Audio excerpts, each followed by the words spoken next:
ব্যক্তি বাবা মায়ের নাফরমানি করবে, যে ব্যক্তি বাবা মাকে কষ্ট দিবে, যে ব্যক্তি বাবা মার সাথে খারাপ আচরণ করবে, এই ব্যক্তির দুনিয়ার জীবনেও কোনো চাইন নাই, দুনিয়ার জীবনেও সে স্থিরতা পাবে না, দুনিয়ার জীবনেও সে শান্তি পাবে না, দুনিয়ার জীবনেও সে ধ্বংসের হাত থেকে রক্ষা পাবে না।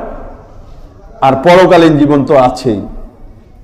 রাসূল পাক সাল্লাল্লাহু আলাইহি ওয়াসাল্লাম ইরশাদ করেন যে বাবা মায়ের সাথে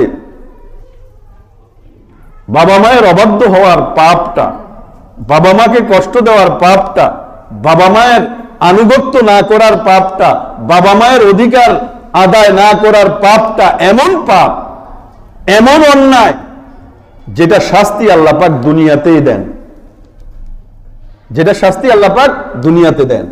মৃত্যুর আগে আগে এই শাস্তি পেয়ে যাবে সন্তান, পরকালে তো পাবেই।